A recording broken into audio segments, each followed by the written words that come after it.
이 생기잖아요. 내 몸이 나 좀 쉬게 해달라고 하는 마지막 몸의 경고입니다. 간에 대한 이야기를 좀 해드릴게요. 보통 간이 이렇게 점점점 나빠지면 간에 생기는 질병들이 생깁니다. 우리가 간염, 간부전증도 있고 간경화, 간암, 네, 이렇게 있죠. 여러 가지 질병이 있습니다. 가장 문제가 뭐냐면 간이 일을 안 하는 거예요. 어느 순간 간이라는 이 조직 기관이 일을 안 해요. 근데 여러분 아셔야 될 것 중에 하나가 뭐냐면 우리 몸에서 우리 뱃속에서 이 내부 기관에서 가장 큰 장기가 간이에요. 가장 큽니다. 심장 이만해요. 신장 이만하지만 췌장 이만밖에 안 해요. 하지만 간은 이따만해요. 엄청 크죠. 내장 기관에서 간이 가장 커요. 가장 큰데 정말 신기한 게요. 간을 잘라내요. 우엽이나 자엽을 잘라내요. 그러면 또 자라요. 그대로 복구가 됩니다. 너무 신기하죠? 그래서 사람들이 생각해요. 간은 뭐 별거 아니구나 라고 생각할 수 있어요. 얘는 걱정 안 해도 돼. 지가 잘 살 거야. 하지만 간이 망가지면 굉장히 우리는 힘들어집니다. 예를 들면 간이 한번 망가지잖아요. 변비가 생기고 간이 망가지면 위장병이 생기고 신장병이 생기고 치매가 생기고 암이 생길 수 있고 아토피가 생기고 별 병이 다 생기는 거예요. 간이 망가졌는데 어떤 사람은 피부가 망가질 수 있고요. 간이 망가지는데 어떤 사람은 눈이 망가질 수 있고 간이 망가지는데 어떤 사람은 면역이 떨어질 수가 있는 거예요. 그만큼 간은 정말 중요한 기관입니다. 근데 이 간이 가장 크게 하는 일 두 가지를 뽑는다면 해독과 영양입니다. 아시겠죠? 다른 거 엄청 많아요. 500가지 이상의 일을 하니까 이 중에 두 가지를 딱 뽑는다면 해독과 영양이에요. 그래서 보통 저는 이 간을 무슨 공장이라고 표현해야 될까요? 해독 공장, 그죠? 해독 공장이라고 표현하면 좀 좋을 것 같아요. 그래서 우리나라 모든 사람뿐만 아니라 세계 모든 사람들이 사실 이 간이 건강한 사람이 별로 없어요. 생각보다 건강해 보이는 것 뿐이에요. 굉장히 많은 분들의 간이 망가졌어요. 근데 이 간이 언제 망가졌다고 나타나냐면 간이 죽기 전에. 간이 진짜 자기 일을 하지 못해서 수치의 변화가 일어나기 전에 그때 간이 망가져 보이는 거지. 지금은 다 건강해 보여요. 그 기준이 뭐예요? 혈액 수치잖아요. 비수치, 간 수치, 간 혈장 단백 수치나 효소 수치가 정상이면 올라가지 않으면 건강해 보이는 거예요. 누구나 다. 하지만 그게 얼마나 갈지가 아무도 모르는 거예요. 일례로 간이 안 좋잖아요. 근육도 잘 안 만들어져요. 실제로. 똑같이 아령을 하는데 나는 10개만 해도 근육이 생기는데 어떤 사람은 100개를 해도 안 생겨요. 간 차이예요. 지구력도 떨어져요. 스트레스도 더 많이 받아요. 그러니까 이제 간에 문제점들이 생기면 그런 부분이 생깁니다. 이 해독 공장이기 때문에 간에서 당연히 알코올을 해독시키겠죠. 그래서 알코올을 술을 많이 드시는 분들이 지방간이 많은 거예요. 왜냐하면 간이 그것을 많이 하다가 안 되니까 지방질이 많이 그 간에 20%, 30% 막 이제 형성이 되는 거죠. 그것을 우리는 지방간이라고 하죠. 간에 지방이 있다고 해서. 자, 그렇게 이제 시초가 돼서 더 나빠지잖아요. 그럼 이제 간이 제 기능을 못 해요. 여러분들에게 누군가 차를 청소하거나 방을 청소하라고 딱 해놓고 손을 묶어버리면 어떻게 될까요? 뭘로 청소하시겠어요? 머리가 좋다고 청소될까요? 눈이 좋다고 청소돼요? 손을 묶어놨는데 안 되잖아요. 네, 그런 격이에요. 그러니까 간이 이제 술을 계속 마시다 보면 간에 묶어놓는 것과 똑같아요. 그럼 이제 거기에 간이 활동을 못하니까 간에 뭐가 이제 만들어져요? 지방 많이 섭취 안 했어도 고기 많이 먹은 것보다 지방이 더 많이 형성이 됩니다. 그것을 지방간이라고. 그런데 그 상태가 더 오래 가다 보면 간은 제 기능을 상실하게 돼요. 어떤 기능을 잃어버리게. 그것을 간경화, 간이 굳어지죠. 무활동, 비활동 상태가 돼버리겠죠. 이거 간이 안 좋은 분만 해당되는 게 아니에요.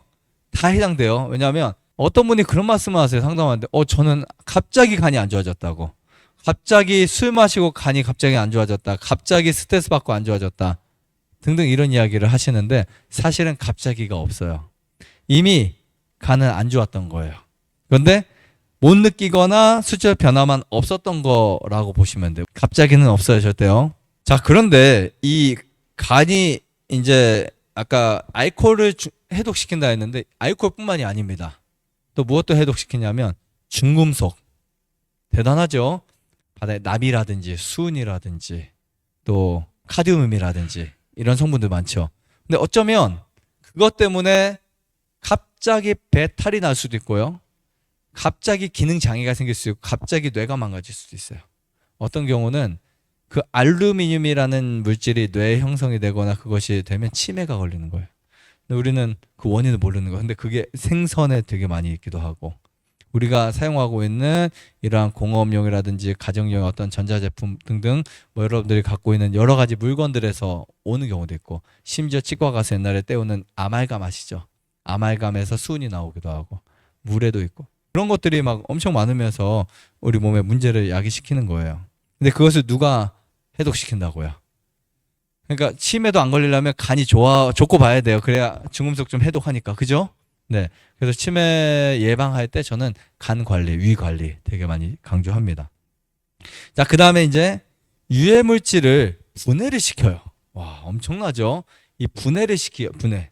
우리가 뭔가 어떤 그 쓰레기를 버리기 위해서는 그것을 효율적으로 버리기 위해서는 분해를 시키죠.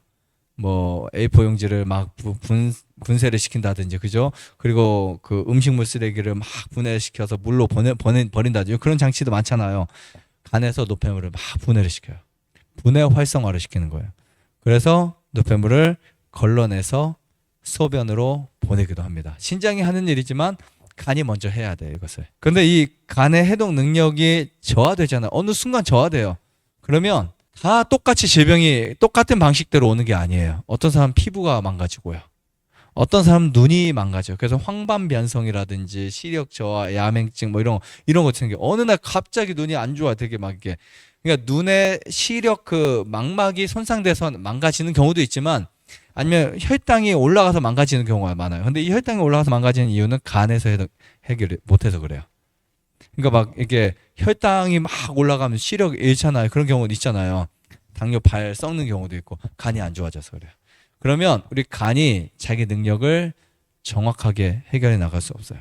설탕 많이 먹어서 그러기보다는 간 능력이 떨어지면 당뇨가 생깁니다. 설탕 많이 먹었는데도 간 능력이 좋잖아요. 그러면 당뇨가 절대 안 생겨요. 설탕을 많이 먹어도 단 거 많이 먹어도 단 거 드시려고 장려하는 거 아니에요. 단 거 많이 드셔도 간이 멀쩡하잖아요. 당뇨 잘 안 걸려요.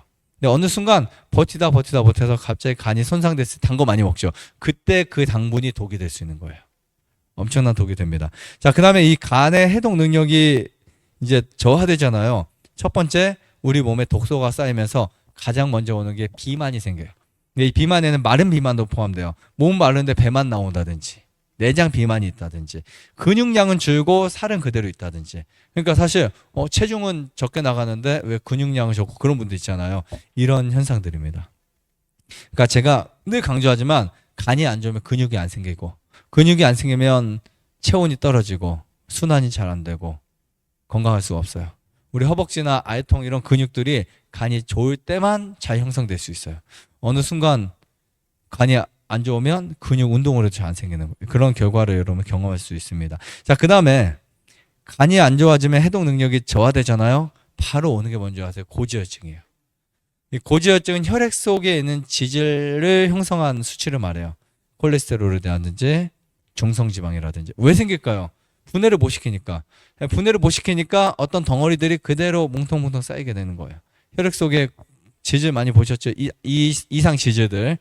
네, 그런 거 보시면 아, 간이 안 좋아서 그렇구나 라고 생각하시면 돼요. 그리고 특히 겨울철이나 바이러스가 돌 때마다 감기 잘 걸리는 분들도 대부분 간이 안 좋아서 그래요.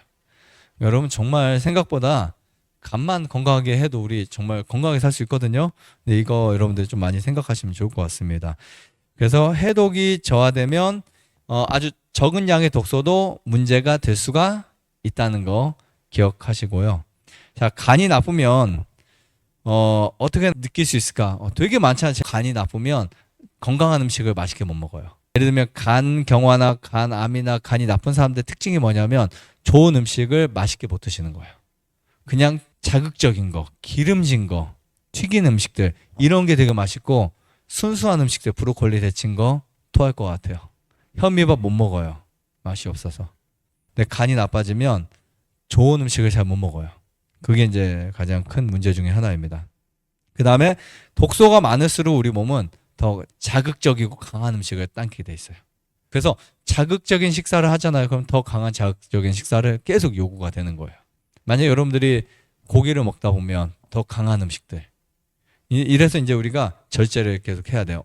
다 끊어줘야 돼요. 계속해서. 자, 우리 몸은 절대 거짓말 하지 않아요. 아시겠죠? 절대 거짓말하지 않습니다. 내 몸은 내가 지금까지 먹고 이렇게 그 관리해 오던 그대로 내 몸이 증상을 보여줘요. 그러면 나는 잘 먹고 잘 산 것 같은데 왜 피가 안 좋고 왜 몸이 안 좋지? 라고 하시는 분들은 착각인 거예요. 안 먹었다고 착각, 적게 먹었다고 착각. 절대 그런 거 없습니다. 그러니까 본인의 기준에서 그런 거죠. 어떤 분은 그러실 수 있을 거 아니에요. 왜냐면 저는 고기 별로 안 먹어요.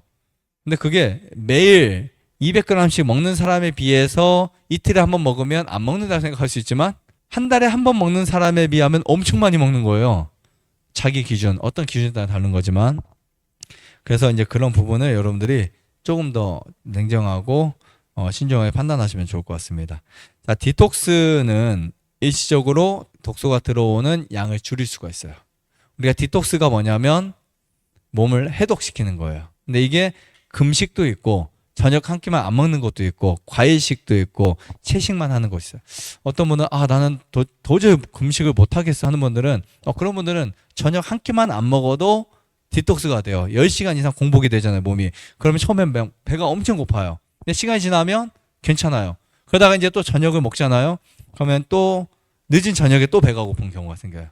이런 현상들이 막 생긴다고요. 근데 하루에 내가 8번 음식을 먹으면 8번 배가 고픈 시간을 경험하게 돼요. 왜냐하면 음식을 먹었던 그 시간에 우리의 소화액이 나와서 자꾸 음식을 달라고 요구하거든요. 근데 이게 정상적인 게 아닙니다.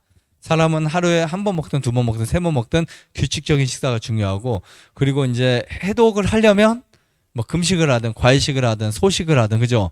아니면 나는 일을 하니까 아침, 점심, 저녁까지 먹어야 될 수밖에 없다. 그런 분들은 물을 또 많이 마신다든지, 그것도 디톡스가 될 수 있는 거예요. 어쨌든 이렇게 디톡스가 되어야만 간이 살아날 수 있어요. 간이 살아납니다. 근데 보통 우리가 꽃이 막 시들거나 잎사귀가 막 시들면 물을 주면 갑자기 막 이렇게 꽃이 살아난 거 보시죠? 갑자기 막 엄청 시들었다가도 막 살아납니다. 근데 우리 간은 정말 신기하게, 우리 간은 우리가 많이 먹고 스트레스 많이 받고 일 많이 하다가 쉬잖아요. 그럼 간이 막 스물스물 이렇게 살아나기 시작해요. 간에 이런 시간을 주시는 것도 정말 좋습니다. 그리고 우리 몸속의 독소를 이제 디톡스, 금식이나 과일식이나 이런 거 하다 보면요, 몸속에 있는 독소가 빠져나가요. 어디로 빠져나가는지 모르시겠죠? 막 빠져나가는데 막 이 머리에서도 빠져나가고 콧물에서도 빠져나가고 입에서도 빠져나가고, 우리가 음식을 먹다가 흔히 입냄새가 언제 가장 많이 나냐면 아침에 많이 나거든요. 점심이나 낮에 많이 안 나요. 낮에나 점심에도 많이, 저녁에도 많이 나는 사람들은 심각한 거예요. 질병이 있는 거고, 보통 대개 입냄새는 아침에 일어나면 많이 나요. 그래요, 안 그래요? 대부분 그러죠. 왜 그때 날까요? 저녁 내내 독소가 나가고 막 하다가 이제 얘가 이제 고생하고 했던 것들이 이제 독소 나오는 거예요. 그 아침에 일어나면 백태 맡기고. 독소가 이제 나가는 방식인 거예요. 근데 또 우리가 음식을 먹으면 신기하게 백태 사라지고 입냄새 사라진다고요. 음식을 먹으면. 그럼 입냄새가 안 나는 게 무조건 좋냐? 물론 안 나는 게 좋은데 독이 있으면 나는 게 더 낫겠죠. 그죠? 만약에 내가 독이 없으면 안 나는 게 좋아요. 내 몸속에 독이 있으면 안 나는 것보다 나는 게 좋아요. 근데 어떤 원리냐면, 내가 음식을 먹고 계속 부조치 하잖아요. 예를 들면 입냄새가 안 나요. 예를 들면, 이거 예를 드는 거예요. 그러면 나는 괜찮나 보다 생각하는데, 이제 어느 순간 몸이 너무 많이 이게 쌓여가지고 강제적으로 이제 해독을 하다 보면 이제는 음식을 먹는데도 입에서 냄새가 나요. 음식을 먹는데도 이제는 막 독소가 막 나올 수밖에 없어요. 독소가 밀려가지고. 근데 우리가 독소 안 나오는 것을 이렇게 금식을 하면 독이 나오거든요. 바로 지금 여러분들 때타올 갖다 이제 손을 밀면 지금 나와야 안 나올까요? 만약에 나오는 분들은 때가 엄청 많은 거예요. 지금 나오는 분들은 언제 나와요? 보통 불려야 나오죠. 탕에 들어가서 쫙 불리는데 불려도 안 나오는 사람들이 있어요. 때가 없는 사람. 안 불려도 나오는 사람은 때가 많은 사람. 불려야 나오는 사람은 정상. 보통 우리가 독소가 빠지는데 당연히 독이 나와야 되겠죠. 왜냐하면 디톡스나 우리가 장기적으로 몸에 금식을 해주면 우리가 저녁 한 우리가 6시부터 7시, 8시, 9시, 10시, 11시, 12시, 1시, 2시, 3시, 4시, 5시, 6시, 7시. 그럼 13시간. 그렇죠? 13시간, 14시간 이렇게 공복을 만들어 주잖아요. 그럼 독이 이제 막 나오기 시작한다고요. 독소가. 근데 이제 이게 디톡스가 팍 돼버리면 이게 금식을 했는데도 독이 안 나와요. 이제 나중에. 그러면 엄청나죠. 그럼 엄청 좋은 겁니다. 아시겠죠? 내가 이제는 음식을 안 먹고 내가 이렇게 때를 불려도 이제 때가 안 나오는 것처럼 그 정도까지 가면 너무 좋은 거죠. 그러니까 디톡스를 하다 보면 간이 왜 좋아질 수밖에 없냐? 간이 하는 일이 줄어들어요. 우리가 금식을 해서 독이 빠지고 저녁 한 끼를 안 먹어서 독이 빠지고 물을 많이 마셔서 독이 빠지잖아요. 그러면 간의 일의 비중은 점점 줄어들 수밖에 없다라고 보시면 될 것 같습니다. 아, 이래서 저녁은 과일만 먹는 게 좋은 거구나. 이래서 물을 많이 마시는 게 좋은 거구나. 이것을 느끼셔야 돼요. 그리고 여러분들이 이것을 경험하셔야 돼요. 그래서 그냥 이론적으로만 우리가 얼마든지 제가 학설적으로 논문 많이 펴다 놓고 다 보여드릴 수 있어요. 하지만 이론적으로 말씀드리는 거는 금방 까먹어요. 사람의 뇌는 그냥 금방 잊혀져요. 이게 되게 나쁜 음식인데 시간이 지나면 금방 잊혀지고 또 먹거든요. 이론적으로 알아서 그래요. 이게 이론적으로 아는 게 아니라 몸이 느끼고 내가 그것을 경험하셔야 돼요. 그러면 몸이 안 좋을 때 금식할 수 있고 과일식할 수 있고 음식 소식할 수 있고 그런 것들을 우리가 경험할 수 있습니다. 그래서 저는 간을 청소하면 모든 병이 낫는다 이렇게 표현하고 있어요. 그러니까 여러분들 어떤 문제들 간을 해결하면 다 나을 수 있다, 해결될 수 있다라고 볼 수 있습니다. 결국은 역으로 우리가 독소가 쌓여서 간이 망가졌는데 이제는 반대로 독소를 빼서 간이 살아나잖아요. 그러면 다른 기관들이 일을 잘하게 돼 있어요. 그러면 이제 부종도 사라지고 변도 잘 보게 되고 그렇죠. 그 다음에 소화도 잘 되고요. 후각도 발달하게 되고 미각도 건강해져요. 그러면 좋은 음식을 맛있게 먹을 수 있어요. 옛날에 분명히 내가 떡을 꼭 설탕 찍어 먹었어야 되는데 이제는 현미떡을 그냥 씹어 먹어도 고소하네. 예전에는 뭔가 음식을 튀겨 먹어야만 하는데 요즘에는 그냥 뭔가 나물도 맛있는 이렇게 느낄 수 있어요. 예전에는 그 조미료를 넣어야만 내가 음식을 먹었었는데 이제는 소금, 깻가루, 콩가루만 있어도 맛이 있어요, 없어요? 맛이 있죠. 네, 우리가 나쁜 음식을 안 먹고 간이 좋아지다 보면 음식이 맛있어져요. 그런데 신기하게 그런 분들의 혈액을 딱 관찰하잖아요. 깨끗해요. 그래서 여러분들 혈액이 좋아질 수밖에 없다라고 볼 수 있습니다. 자, 간암과 간경화는 사실 사람이 죽어가는 과정이라기보다는 마지막으로 살고 싶다는 경고예요. 어떻게 보면 우리가 간이 망가지면서 지방간이 생기고 간경화가 생기고 간암이 생기잖아요. 내 몸이 살려고 발버둥치는 나 좀 쉬게 해달라고 하는 해독을 하게 해달라고 하는 마지막 몸의 경고입니다. 그래서 이런 것들을 그냥 방치하지 마시고 여러분들이 미리 몸을 건강하게 하시면 좋을 것 같아요. 그리고 우리가 간경화 같은 경우는 방치하잖아요. 난 부종, 복수, 황달 이런 게 올 수가 있어요. 그래서 사실 저도 그렇고 여러분도 언제 간에 문제가 찾아올 줄 몰라요. 언제 문제가 찾아올 줄 모르기 때문에 미리 우리 간을 관리할 수 있는 시간이 되었으면 좋겠습니다. 좋아요, 구독, 안내자전 눌러주세요. 눌러주세요.